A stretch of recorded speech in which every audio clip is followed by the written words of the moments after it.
Zdravo svima, danas ćemo da vam predstavimo kako mi to najbrže unosimo podatke u e-turistu. To je jedan trik, vidjet ćete koji trik mi koristimo. Poredit ćemo dva načina unosa u turistu. To je onaj tradicionalni, koliko će mi trebati vremena, a i da probamo i onaj trik koji imamo za vas, a vidjet ćete o čemu se radi. Evo ovako, pošteno ćemo krenuti od nule i krećemo sa tradicionalnim unosom. Vidite ovde imamo e-turistu, mi imamo jedno putovanje za Milano koje treba da unesemo. Ajde ovde vidimo prvo evidentiranje prodaje putovanja, ali ovde opet imamo odmah problem, ne znamo JID. Kako ćemo to da saznamo? Ajde idemo uneta putovanja, nekako to da nađemo.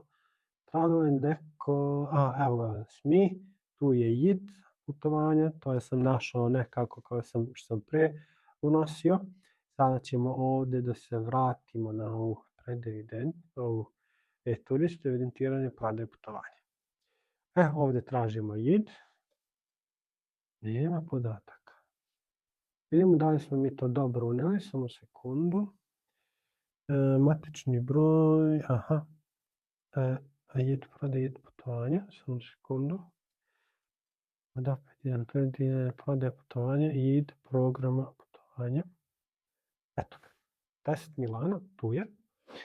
Ovde nam on otvarano kao što uvek, tu ćemo dodati mene, hajde stavimo ovdje 1.1, kao i nosioca Armin Gicić, hajde adresu Novi Pazar, 8. novembra, bla bla bla, broj telefona bla bla bla i ovdje stavite naslednicu kod. Idemo dalje, ovo je samo jedan putnik, idemo dalje, tu je sve ok, ovdje moramo staviti agenciju Novi Pazar, pa idemo ovde, 28.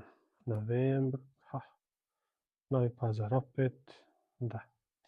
Idemo ovde 28. novembar, da. Idemo dalje, garancija putovanja, to je ok, cena putovanja, hajde stavit ćemo da je 150 evra, srednji kurs, opet to moramo da tražimo, to ide NBS, Narodna banka Srbije, da nađemo tuto.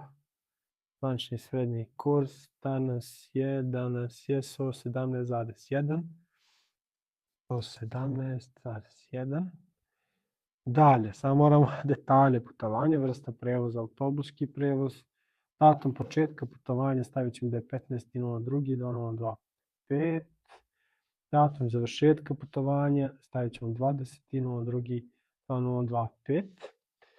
Idemo dalje, destinacija Milano, dobro, grad polaska, Beograd, radi smještanje objekata Gold, ajde neka tako zove, noćenje sa doručkom, broj dana bude 5, broj noćenja bude 4, dokaz uplati ovoga nekad za kasnije, da i ne to ne trošimo vreme.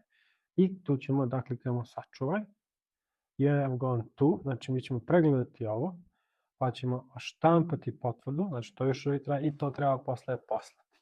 Vidimo koliko nam je vremena to uzelo. Znači 3 minuta idealno ako vama ne vrati organizator putovanja, to je samo za jednog putnika, što znači da će vam trebati najmanje 5 minuta ukoliko ste uvežbani u e-turistu da donesete još jednog putnika. Ajde vidimo kako to izgleda sa našim sistemom. Sada idemo sa onim trikom koji sam rekao. Trik se zove Tourist Agent Software. To je software koji smo mi napravili za turističke agencije u Srbiji i možete ga vi koristiti od datuma sajma turizma u Srbiji. Sada je u beta fazi, možete se prijaviti za test. Mi smo tu već uneli sve podatke, posle najave organizatoru sve je to išlo automatski u roku od 2 minuta. Sada treba da donesemo e-turistu, idemo ovde. Ovde ne treba ni JID, ovde samo treba da se unese ili broj ili organizator tipa Eko. Ovde ćemo prikazati sve od Eka ove putovanja i ovde ćemo Milano, koji se tako zove, tap i sačuvaj. I to je to. Mi imamo možemo da preuzemo garanciju i da je dopunimo kao što ćemo sada vidjeti. Evo je. I možemo da je automatski pošaljemo na email. Koliko minuta? Ni 1 minut. Tako da zamislite koliko možete samo da uštedite vremena tokom sezone. I ovo su potpuno ispravni podaci koje unosimo, tako da vam organizator sigurno neće vratiti dopuno, a nećete vremena trošiti niti na slanje ove iste garancije putovanja.